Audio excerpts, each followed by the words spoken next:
for as long as 24 hours. Para sa blooming na labada, i-Pride Sakura mo na. Pride Sakura Blossom. Manufactured by ACS Manufacturing Corporation. ISO certified. World-class quality. ACS. Lumipas at magbago ang panahon. Iisa at nakatatak ang kauna-unahang himpilan sa paghahatid ng serbisyo publiko at balita. Ito ang Radio Mindanao Networks. Higit 6 na dekada sa paglilingkod sa masang Pilipino. Sa Metro Manila, ito ang Dzxl 558 Radyo Trabaho. Ang inyong gabay sa hanap buhay. Dzxl Pulso ng Metro! Mga kasama, alas 12:42 na po ng magandang hapon. Diretso po tayo sa Palasyo ng Malacanang. Kasalukuyang may virtual press conference po si Secretary Harry Roque at nasa linya po natin ngayon si XL Radyoman 4, Angel Urongquillo. DCXL Radyoman Report! Radyoman Rod, mga kasama, pakinggan natin na nagpapatuloy na question and answer portion dito nga sa virtual press con itong si Presidential Spokesperson, Secretary Harry Roque. What exactly is the President accusing the so-called legal fronts of doing since being affiliated with the Communist Party is not by itself a crime? What crimes did these legal fronts commit, if any? Well, it may not be a crime, but they have consistently been lying. Kasi nga sinasabi nila yung mga legal fronts nila have nothing to do with the CPP. Eh ako naman, hello, since the time of Cory, na-decriminalize na nga yung pagiging member ng CPP. Come out with it and admit, oo, member kami ng Communist Party of the Philippines. But the crime is the New People's Army, because that is the crime of rebellion, taking up of arms against the government, killing civilians and soldiers. So, ang hirap kasi sa kanila, hindi mo naman kasi mahihiwalay talaga yung CPP sa NPA. Kaya nga ang mga statements nila always signed CPP-NPA. So, yun po yung illegal doon. The fact is, kung ikaw ay member ng CPP, pwede ka maging legal but you have to renounce the use of arms. Eh magagaling naman sila sa parliamentary politics, na i-elect naman sila, pinakamarami sila sa party list groups. Bakit hindi pa nila i-renounce yung use of arms? Yun lang pong hinihingi. Pero habang hindi nila ni-renounce at habang sila po ay nakikibahagi pa dito sa paggamit ng dahas at sandata laban sa Republika, kriminal po yan. Pero first and foremost, let's be honest. Tigil na yan na nagsisinungaling pa sila na red tagging. Red naman talaga sila, sabi ng Presidente. Katotoo naman po yan eh. Ang hinihingi lang natin, you can be a red without necessarily endorsing the use of arms. Second question po ni Laila Salaveria, now that he has branded several groups as communist fronts, what does he plan to do about them?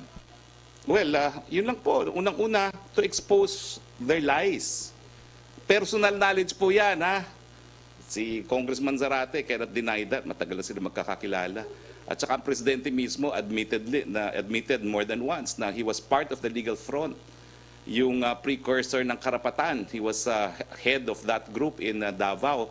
So alam niya yung link between these legal fronts, kaya nga legal po, para kunwari hindi sila kasapi, dun sa CPP-NPA. Ang problema nga po kasi, the Communist Party does not stand alone in this country. Otherwise, they will run for party list. Palagi nilang kadikit yung -NPA, and that becomes criminal.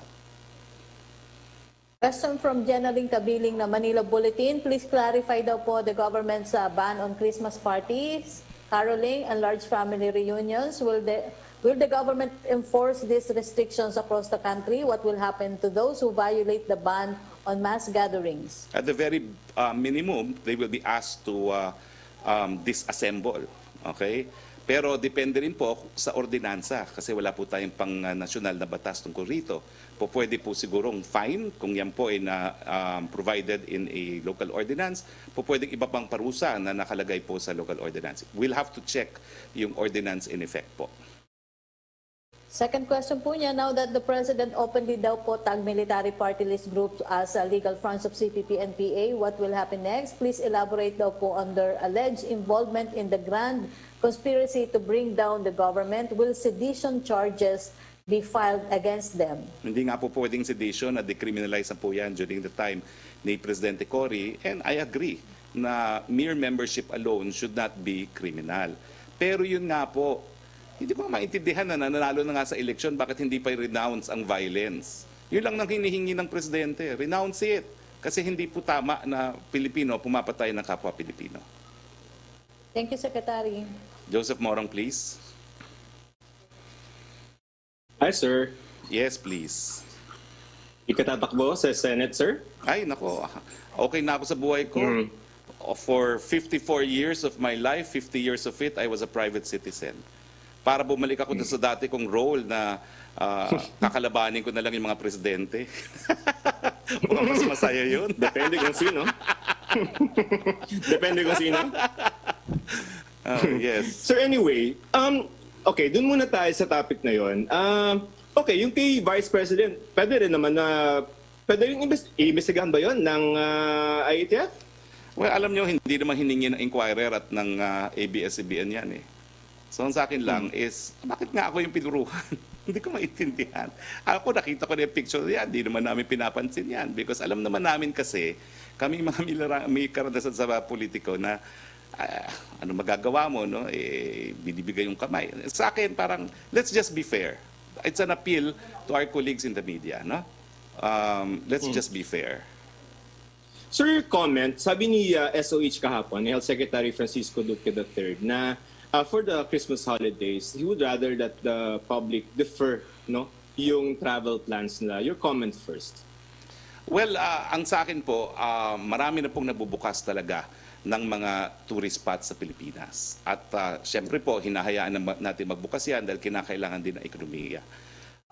So I think we really have to balance it, no?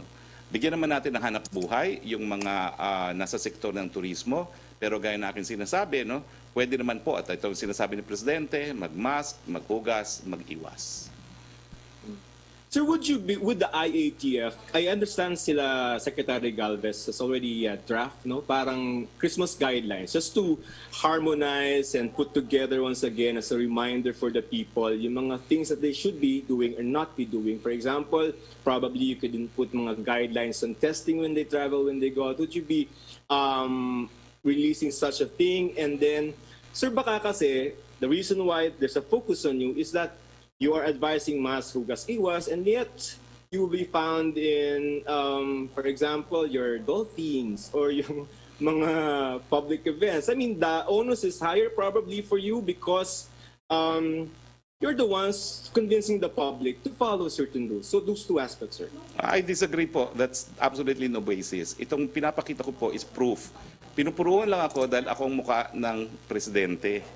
Na once a week ang presidente, nag-a-address ako thrice a week. So I'm the face of the government as spokesperson. At syempre po, yung mga Pinoy ako vlog, syempre hindi nila sisitahin si Lenny, si VP Lenny.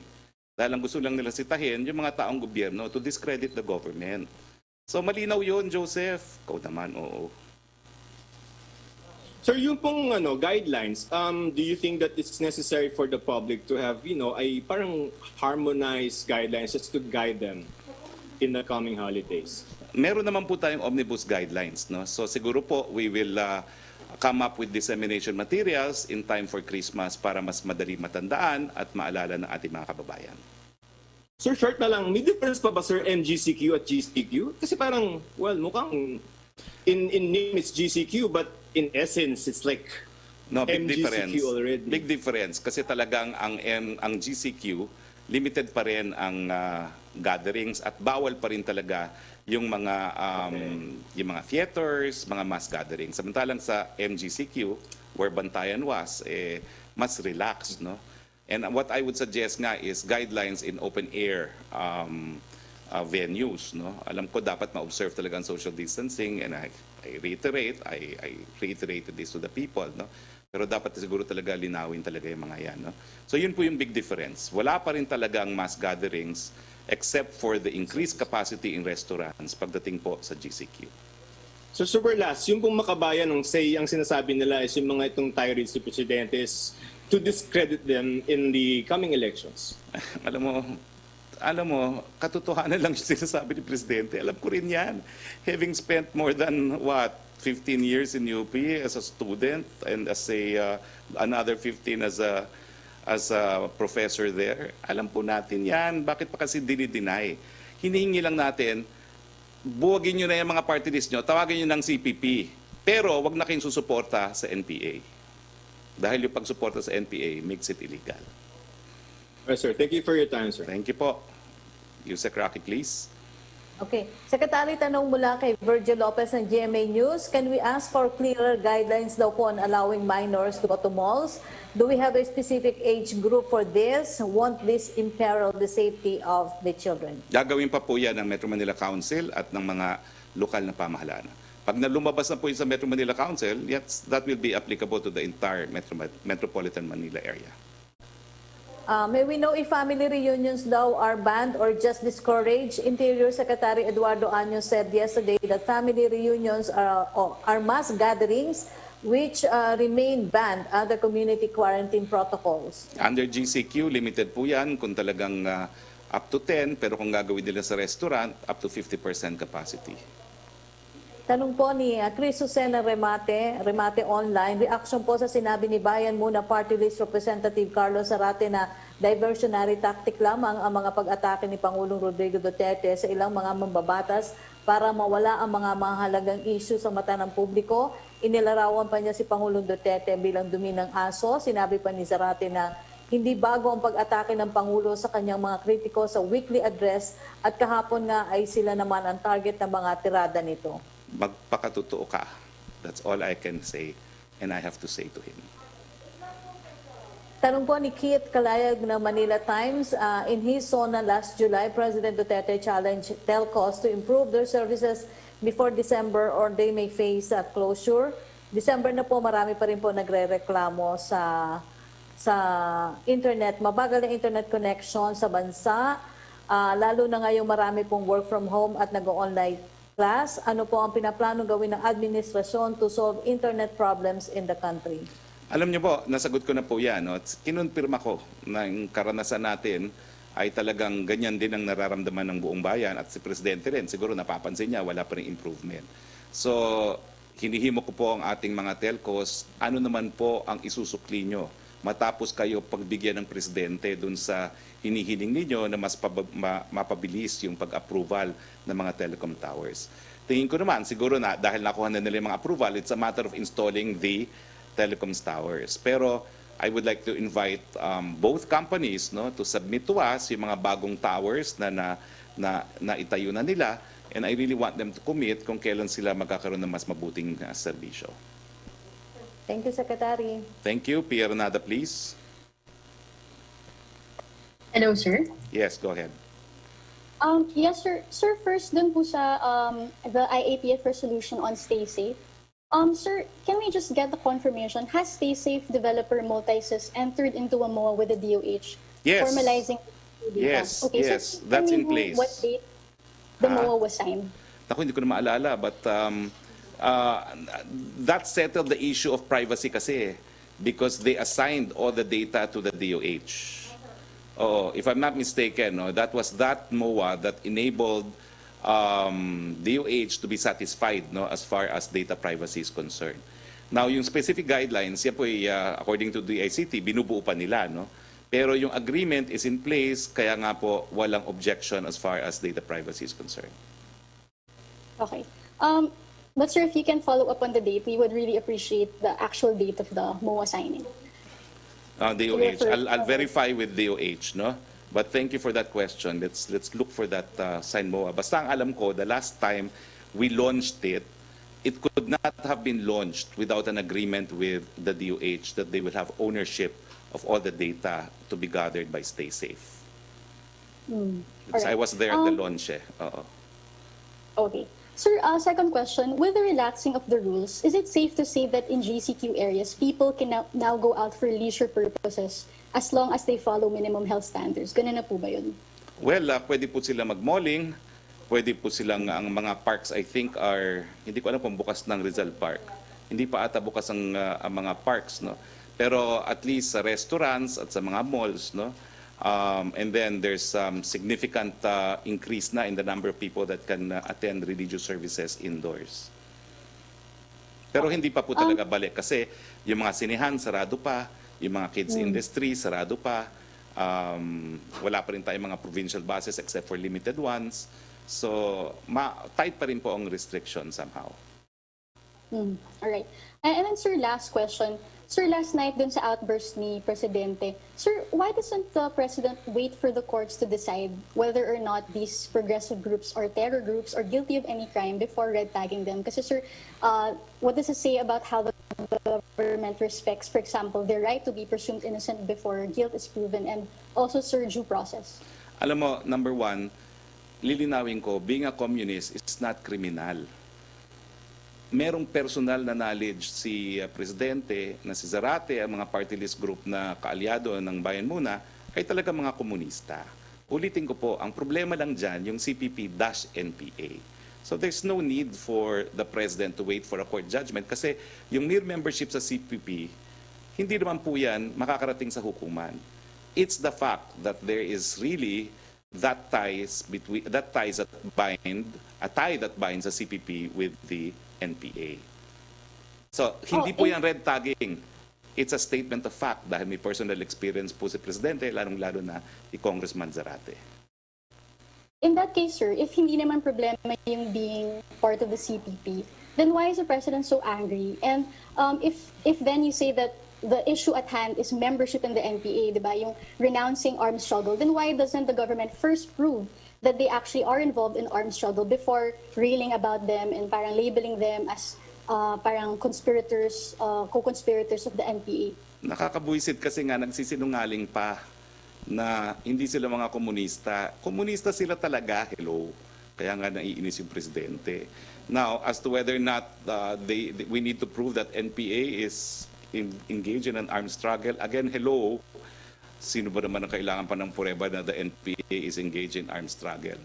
No, sir, but these people are engaged in armed struggle. Well, kasi, kaya sir, nga, these groups actually announced armed struggle. Kaya nga in the po, Senate. hinihingi ni Presidente, ni SND, i-renounce lang nila yung armed struggle. Walang problema. Sir, yun nga, nag-renounce na po sila sa Senate hearings. For example, si Teddy Casino was saying that Bayan is not engaged in armed struggle or violent overthrow of the government. I mean, is this not enough? They should say that the NPA should not engage in armed struggle. Okay? Okay. Thank you very much, Pia. Back to you, Sec. Rocky. Yes, question from Joey Gilas ng PTV. After the President's announcement po of NCR being under GCQ until daw po the end of the year, can we at least expect greater relaxations of restrictions in various business sectors to further boost economic activity? And which economic sectors may expect more relaxations under the end of the year? Halos lahat naman po ng industriya ay binuksan na. Ang hindi lang inaalaw sa GCQ nga po, yung mga sinihan, yung mga kid industries, yung mga maramihang pagtitipo ng tao. Pero halos lahat po ng industriya binuksan na. If not 100%, then 50%. From Kit Kalayag of Manila Times, ipapasara po ba ng Pangulo yung mga telcos na hindi po nagpo-provide ng reliable internet service sa publiko? Hayaan nyo po, binibigyan lang natin ng pagkakataon na magpakitang gila sa mga telecoms dahil pinagbigyan naman ng Presidente ang kahilingan nila. Natatandaan ko po yung pagmi-meeting na yan, dumating yung Presidente ng Globe, pero ang hinihingi niya, dapat mapabilis yung pagtatayo nila ng tore, pinagbigyan po ng Presidente. Pero if you ask me po, yun na nga, ano naman ang kapalit niyan? Baka naman hindi tore talaga ang problema dahil hanggang ngayon po, parang hindi nag-improve. From MJ Blanca Flor of Daily Tribune, how will the Palace Opo respond to the fresh reminder of the CHR that red tagging endangers lives and that there must be a delineation between those who think differently against government and those who have taken up arms against government? DZXL Special Coverage. Mga tamad! Tingnan mo ang mga langgam. Ikaw na taong ubod ng tamad. Pamumuhay niya'y mastan mo.